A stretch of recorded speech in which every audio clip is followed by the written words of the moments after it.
Hey, Knit-a-Spell fans. 1 year ago, Jim and I released Episode 6, Master Mercury Retrograde. We talked all about what it is and how to make the most of it. This retrograde has already proven itself to be quite a challenge, which is why we thought it was a perfect opportunity to re-air this episode.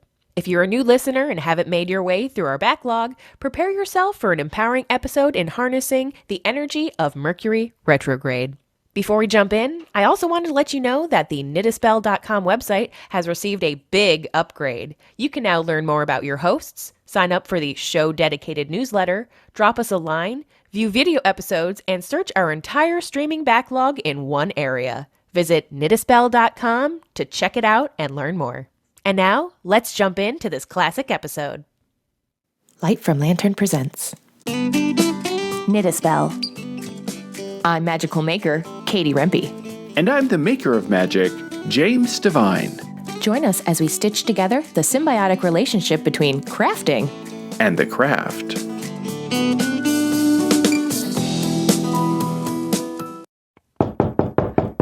Hello?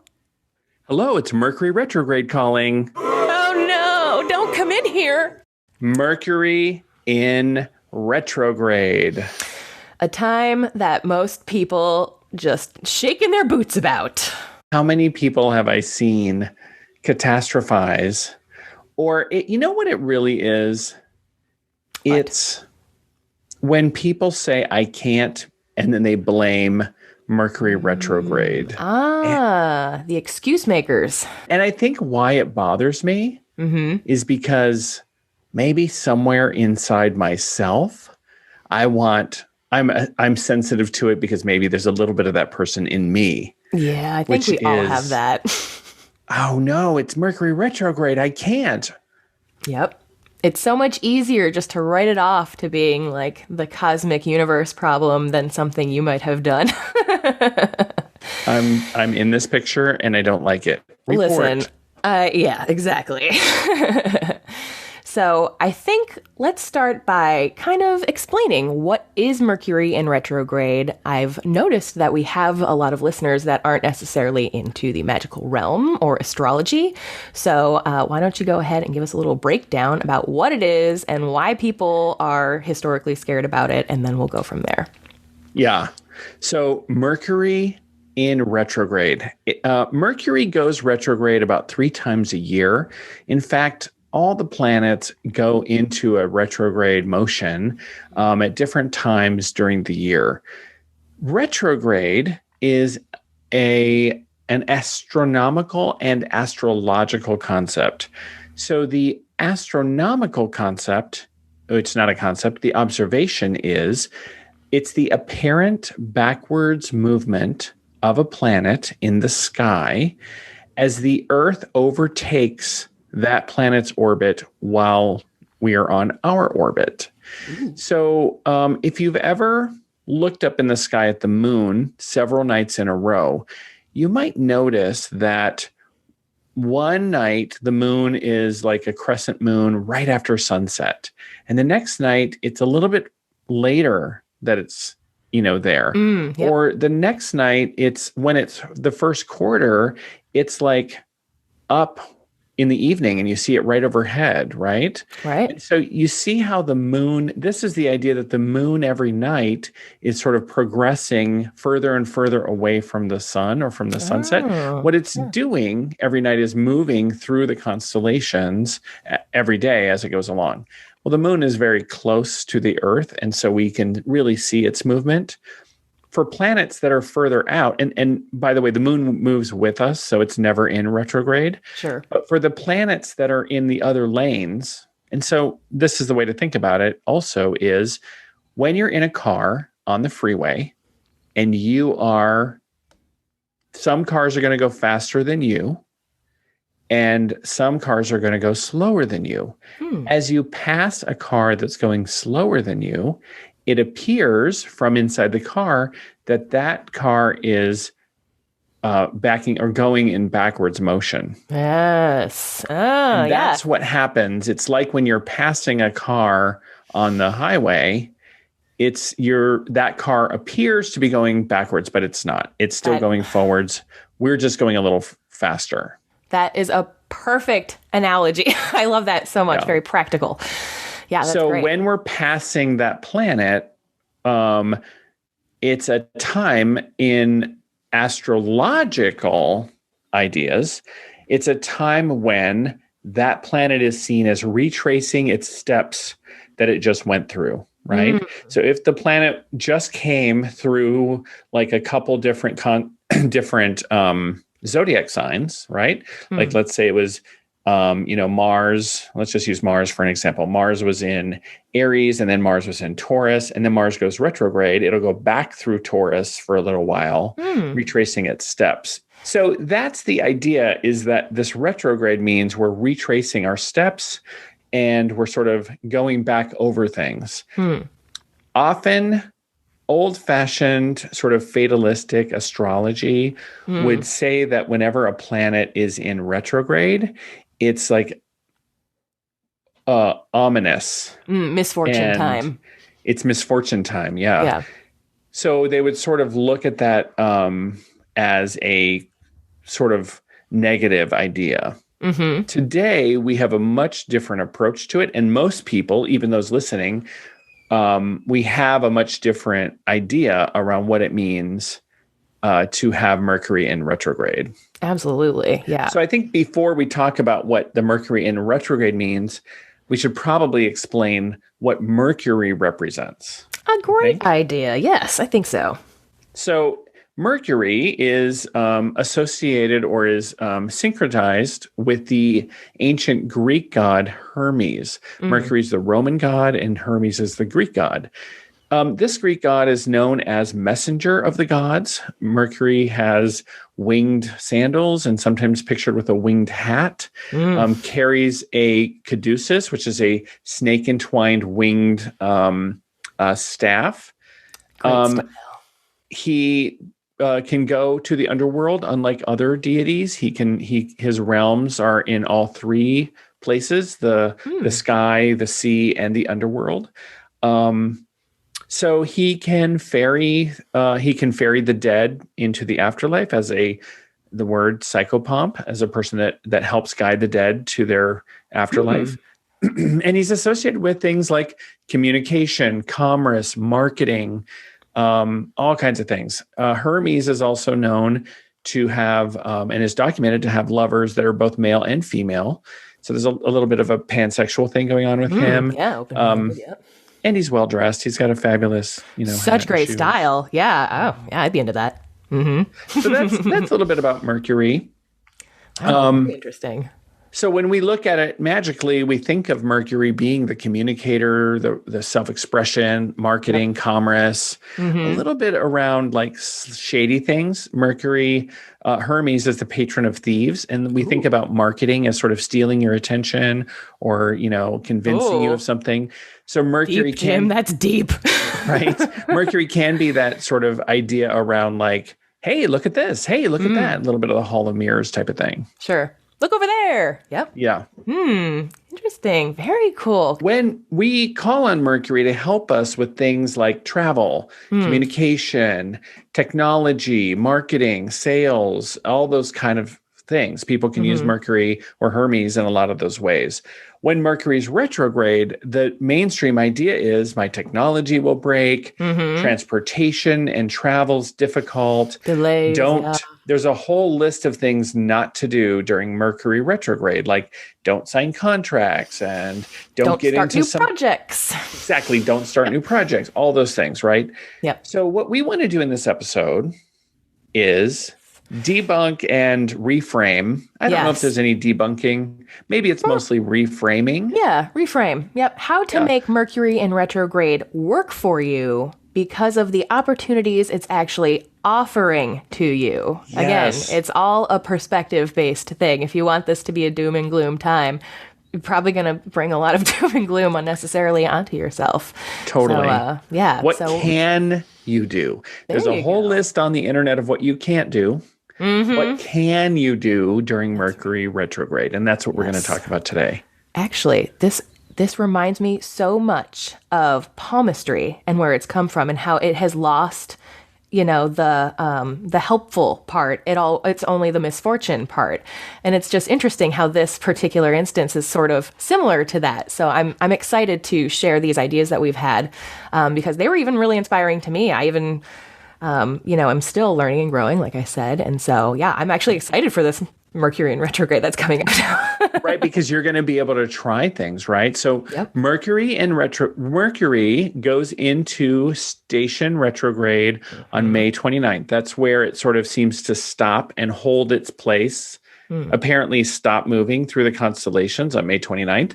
Starts to go retrograde sometime around May 29th through June 22nd officially. So we've got about a month, little less than a month, right? About 3 weeks or so of Mercury in retrograde. And don't be afraid, everybody. It's gonna be okay. And here are some ideas that we came up with, right? That's so right.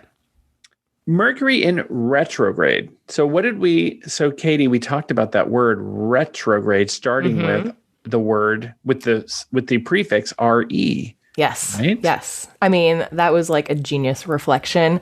This is the time to do the things that start with RE. Whether you are in the magical realm, you're a maker, or you're just living your life, there's a lot you can do. And it's fun. It's re-energizing, RE. It's rejuvenating, RE. And I think you're really going to like it. So RE. RE. That's right. It's funny how even words that don't have RE as a prefix, that actually just start with RE, like read. Yeah. Right? Oh, yeah. What a great time to read. A perfect time to read. Or reread. Even. Oh, right? Yeah. Yes. So it's kind of interesting when we start to like open up a dictionary and look at words that start with RE and be inspired by what's in there. That is I think that's a super magical thing to do. I may have done that. I was I just like mind blown that there's like so many 15-letter words that start with RE. There were so many words that start with RE. I guess maybe I shouldn't really have been that surprised. Even my last name starts with RE, which is funny. So, true. I don't remember offhand, but dang it. But it's very easy to look up online for your favorite search engine. So, well, let's give some folks examples on how they can use this time and the energy that comes with Mercury in retrograde to make things work for them. I thought maybe I could share some knitting examples or like crochet, making examples first, if that's cool with you. I think that's a great idea. Awesome, because then I want to know all about the magical opportunities I could take advantage of. So that'll be. So I personally thought for makers, as someone who has taught people and continues to see people learn and grow, it's funny how people don't necessarily look back and recognize where they've come from. Recognize, that's right. You better recognize. When we start a craft like knitting, you want to be great immediately, and it can be really frustrating. But the more you do it, the better you get. And even like after a month, after a year, after 5 years, after 20 years, if you look back and see, how far you've come and all the projects you used to think were hard, and really recognize the growth that you've had, it's a very powerful experience to put towards, your current problems too, to maybe think, oh, they're not that bad, or wow, right. I'm really impressed. It's a great time to reflect on that. And those are words: reflection, review, all of those are really powerful words that start with re that are helpful everywhere. Right? How few times people that have businesses, people that work in something, people that are parents reflect on their kids' performance, how great the great things their kids have done, the progress we've made in business or in with my team, the growth and advancement that I've made through as I'm knitting, because I am knitting for the very first time this week. Yes. And you know why? What makes me a better knitter? It's a What? word that starts with R-E. I can't wait to hear. Repetition. Oh, it's a good one. Yes. Right? So Yes. it's very interesting how we're practicing and repeating something, which Mm-hmm. is really heightened and highlighted during Mercury retrograde. Mm-hmm. Yep. It's a great time to meditate. And yeah, really get into something that you're currently working on. That being said, it's a great time to reconnect with old projects. So, going through, maybe you're like me and you like to cast on multiple projects at once. Over time, things happen and No, change. people And don't do that. maybe it's just me, Jim, but, I sometimes accumulate projects that I realize I'm never going to return to. So, We are now hyper conscious of all of the words that start with RE right I now. can't stop. I It's love so words good. in general. So I'm like, oh, it's a word mission. Anyway, so it's a great time to just go through all those projects. You can remember, why you started them. Even if you don't want to finish it, it's still fun to look at them again. And if you're like, okay, this project, I don't want to finish it. It's actually just stressing me out, even being here. Release the yarn. It's okay to take it out. It can be something else. Whether it ends up being that project again or something for someone else, it's a really great opportunity to just make new space and release anything that's unnecessarily keeping tension on you. Like, this is your Yes. craft. It shouldn't be stressful, but it is for a lot of people. And that's when we have to remember, like, okay, we're choosing to do this. We don't need to knit. So yeah, it's, I love the idea of release. I think, yes. so far we've talked about review, Mm-hmm. reflection. We've talked about reconnecting with an old project. We've also Mm-hmm. talked about releasing old projects. Yes. And when you are talking about those two things, I immediately think, I have my first ball of yarn. Mm. Am I going to end up with a lot of yarn like my partners?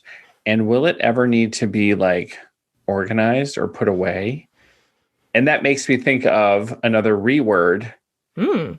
reorganize. Yes. Oh, it's a great time to reorganize, much like going through your old projects, going through your yarn stash, or just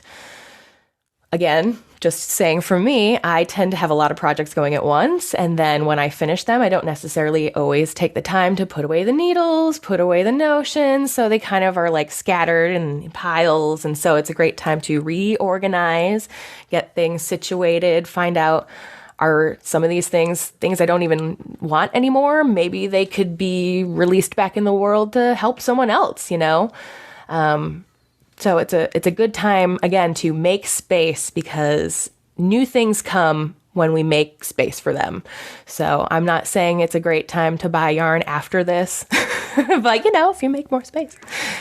A little like Marie Kondo, Yeah, Marie Kondo exactly. type of action Yep, would be yep, okay at this exactly. time, right? Yes, because I think a lot of people have such a large stash over time is because they're sentimentally attached to, like, well, I got this at a fiber festival, or it was a gift from a friend, and even though I don't like the fiber or the color or whatever, like, I can't just So just recognizing that it was a great gift and giving it to someone else so it has an opportunity to be something, that's really powerful too. So Right. Yeah. And I love that. I love this. Okay. Well, let's talk about one more reword with regards to knitting, crocheting, and making. yeah. What about the word resist? Yeah, I would say resist starting new projects. Resist buying new materials. Wait, there's a reword there. Reuse, Yeah. recycle. Remind yourself what you already have. Remind yourself to remember to reuse. Yes. Yes. right? This is like really hitting me hard. I feel like Are you feeling I'm really ready to do this. Yeah. personally attacked? Yeah. A little bit. Yeah. Well, I'm this is a feeling hurt. perfect time, to do it. 3 times a year ish, Mercury is in retrograde and we have these opportunities. And if we went with and embraced the astrology, what a cool annual, Martha Stewart puts out her annual like schedule of like when to dig up the bulbs and when to plant this and when to make Sure. bread and all those sort of things, right? Well, you can really use the astrology and the seasons and start to have these periods of time where you're in this reflective state, in this, time. And I think it's really, really helpful. Even if you're not a maker, if you're listening to this and you are not a maker, you don't know how to crochet or knit or whatever, you say something, which is not true. Anyone who says I'm not artistic, it's not true. You're just I'm not creative. You just don't realize how you're creative. Because you're human. Yeah. So for folks that are thinking outside of the knitting bag, what are some ideas that you came up with? Because I thought, you shared a few, and I think this is super exciting that you got inspired by these. All right. So I have to give props to my roommate, Brienne, because she was inspired by me just telling her like, oh yeah, we had this idea for the podcast, sort of, telling people how they can prepare and make, the best use of this time. Props to Brienne, girl. Yes. She's one smart cookie, I'll tell you what.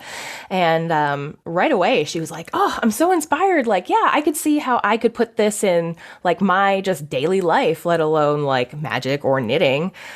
So then I was like inspired by that. And I thought, well, yeah, okay, so how else could we do this, just so anyone could make best use of this time? And I thought, okay, it's all about removing old things to make space for new things. So whether that's physical or mental, that's sort of up to you. But some examples are, going through spices and your fridge, removing old expired items, your makeup drawer, like things that you just don't always think about but use a lot, like nail polishes. All of that, just you can go through it. Especially if it's expired, that's low vibe stuff. You don't need it. It probably doesn't taste like anything anyway. Just the bottom of your fridge. The bottom of your fridge definitely has stuff that can be released. It's probably furry and ready to go. So there's that. Yeah. It's also a great time to review recipes that maybe you've used within the past year. A lot of people have been cooking at home lately, and with things kind of getting back to a different state, it's easy to forget that there were probably some things that came out really delicious that maybe you aren't even thinking about. So it's a great time to sort of refresh your palette, your menu. I know I really get kind of stale in that situation, so it's fun to refresh that. It's also a great opportunity to refresh the art and photography in your home. Like, decor is so easy to get used to, but I promise as soon as you change anything, it's like your eye immediately goes to it every time you go to the room. It's so refreshing. It's so wonderful.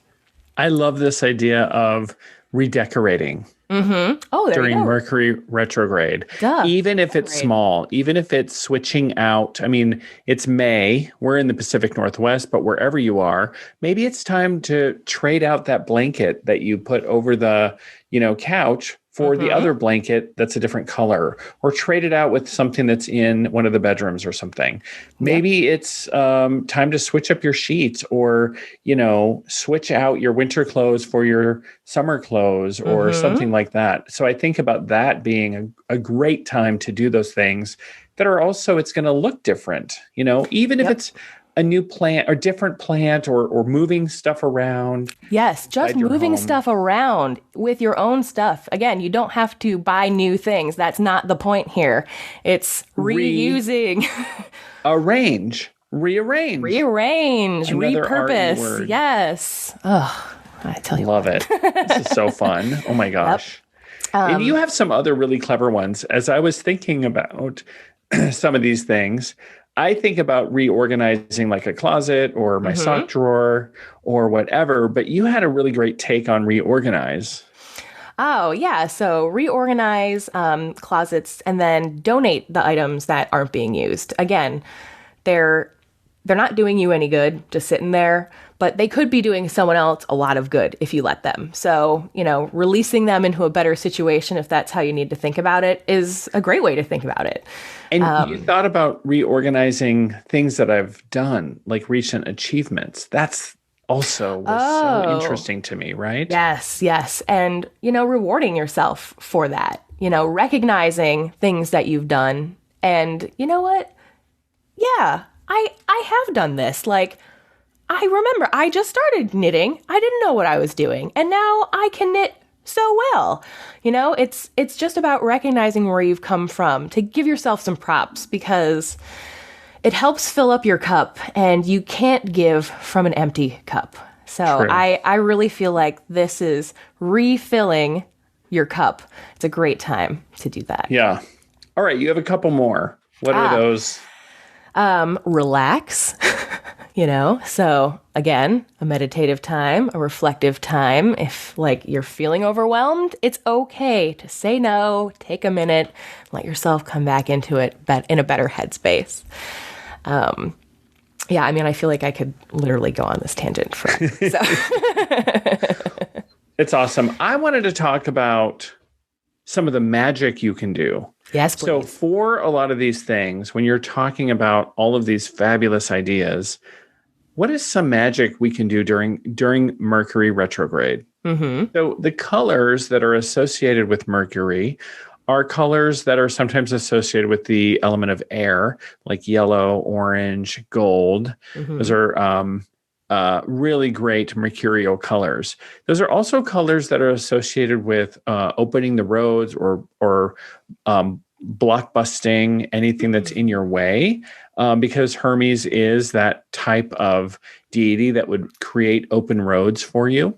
Oh, interesting. So you could use those colors, but you can also add colors in that signify Mercury retrograde. Like perhaps you have a gold, but then you cover it with another color like a dark red, or maybe a darker color, or alongside a darker color. So you could bring those in as sort of like a reflection of or even a mirror. You can use a mirror as reflection of your work or of whatever you're doing. So I'm thinking immediately about reflection in a mirror and doing reflective magic. So one of the things you can do is meditate in front of a mirror to reflect on, yourself and have that energy sort of back, or put a mirror up when you do a little bit of candle magic. Perhaps you are lighting a candle with an intention, right? You could put a mirror up to acknowledge the Mercury retrograde time. This is a great time for any type of meditation, awareness, exercises. You could also do, how wonderful would it be to draw a beautiful bath for yourself? Ooh, yeah. And maybe put some rose petals or some things you already have around the house. You already have things around the house, even in your kitchen cabinet, that you could put into a bath. Some salt, just a little pinch of salt for the energy of it. Perhaps you have you have that rose water in the back of your cupboard you were going to use for those, cocktails, or you have some bitters on your, that are like, some snooty bitters you got, or maybe you have some old dried rose petals or something else. Yeah. You could put those in the bath. Maybe you have a bath bomb that you haven't used because it's too special or too nice. This is a time of rejuvenation and caring for yourself, self-love, those kind of things, right? So you could do something very intentional around drawing yourself a bath. Speak an intention as you get into the tub. I honor my body. I love my body. I ask Mercury in retrograde to help me reconnect. Yeah, exactly. With my body and with who I am and with my, self. You could reorganize, just like your knitting and your crafting, your magical stuff. This is a great time to clean your altar, to clear your altar, to smudge, or to ritually purify objects. One of the things we have this going all the time as we do magic, and as I do a candle spell, my candle spell is over and I have all this melted wax on my plate, or I have odds and ends or whatever sorts of things are a result of a magical working that I'm doing. What do you do with that stuff? We have a burn box. It's actually a burn bag. And we have a special paper bag that is from the grocery store, but we have consecrated it by putting little dots of oil on it and a big like symbol on it. You can even turn them inside out. And that becomes a magical bag for your remains of whatever ritual or magical stuff you've done. And so burning your burn box or your burn bag during this time outside or in a really good fireplace, although wax will drip all over. So it's better to do it at a campfire. Be smart about it. Be smart about it. As we're getting into nicer weather, it's a great opportunity. If you're going to have a campfire, if you're going to go to the beach, if you're going to go do something, you can put those on a ritual fire and, use your burn box that way. Oh my gosh. That actually, I've not to like interrupt your flow here. Please. But I have wondered often, like, what am I supposed to do with this now? And I'm always like, I can't just throw it out. And so I usually try to find like a place in nature to put it when it's safe to do so.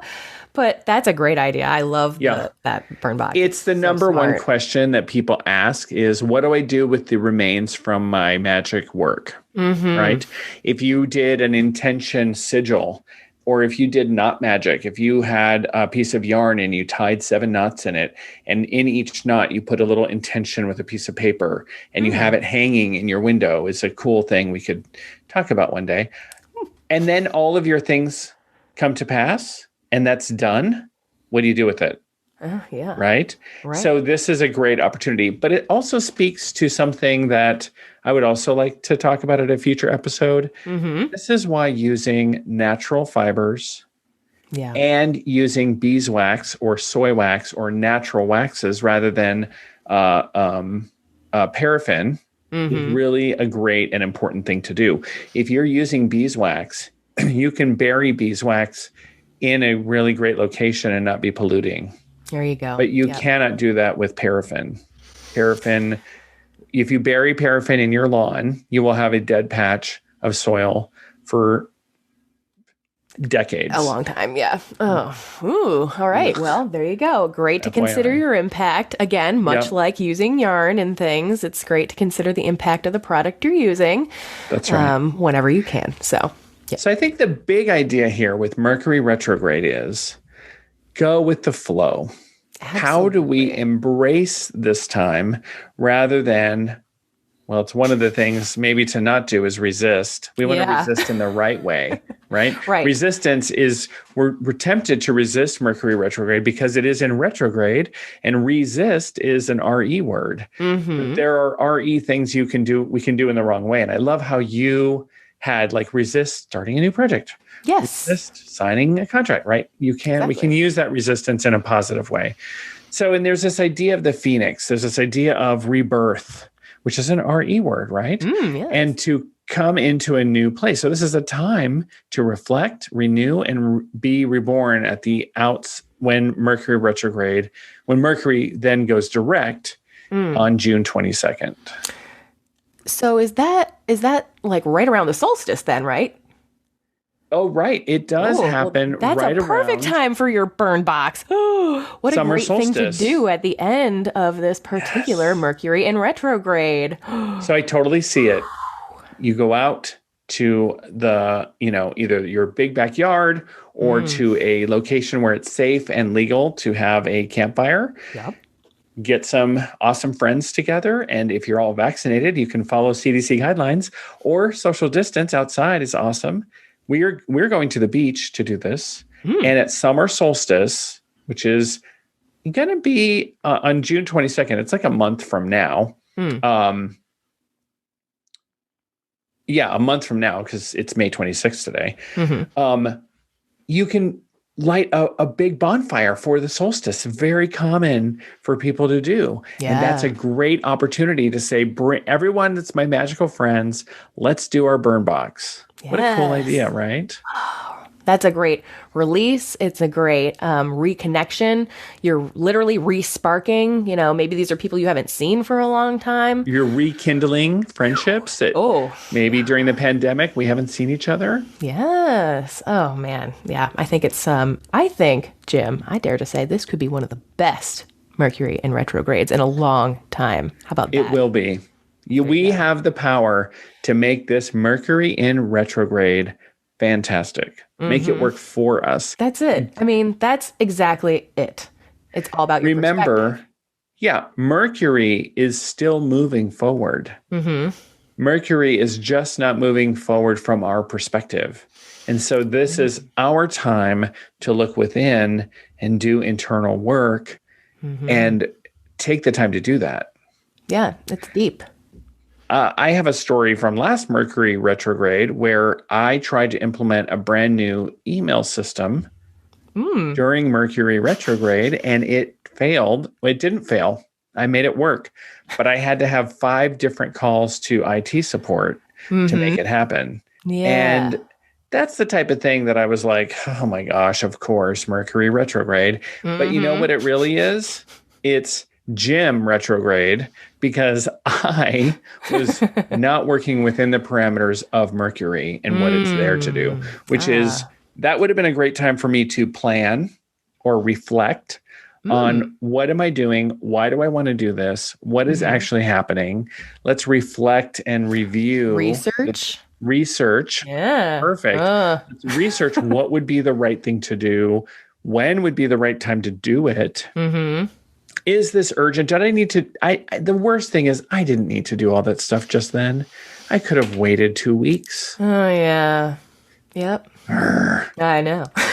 Every time. So it's really not a Mercury retrograde issue. It's it was an operator error. It was a choice you made, and then you have to deal with the outcome of it. That's Again, right. It's not bad. It's not good. It just is what it is. So you have to, again, go with the flow. So and be prepared. You know what you're going to have to do during Mercury retrograde? What's that? Repair. Yeah. It is likely. So plan for it. Plan for, I know my car is going to need these repairs because I've known that something's squeaking or something's moving. Well, you better be darn sure that those repairs will become immediately needed. If at any time is influenced by the astrology, it's likely those repairs will be required during Mercury retrograde. Yes. If you don't deal with it, they're going to repeat themselves over and over again. And recur. Yes. Well, I really hope this was inspiring for people. It sure was for me. Again, it's so easy to fall into bad habits. Even after having this conversation, I know at some point I'm going to be like, oh no, the thing. And then, no, it's an opportunity to do something that I wasn't expecting. So remember to keep your mind really flexible. All right. Well, I think that wraps it up for this week, but I'm excited for next week. Exactly. Me too. All right, Jim, I will see you soon. Okay. Bye-bye. So long, everybody. Thanks for listening. If you enjoyed the show, consider sharing it with a friend, leaving a review on iTunes and Spotify, or following Knit a Spell on Instagram. You can also subscribe to the Light from Lantern YouTube channel to enjoy full episodes of Knit a Spell and see our happy faces. You can also learn more about readings, classes, and events going on with your favorite maker of magic, James Devine, by visiting thedivinehand.com and subscribing to his newsletter. Then follow Jim's fun and interactive Instagram account at DivineHandJim. Keep up with Katie, the magical maker, by subscribing to her newsletter at lightfromlantern.com. You'll even receive a free knitting pattern as a thank you gift. Then follow Katie on Instagram at lightfromlantern for even more magical making tips. See you next week.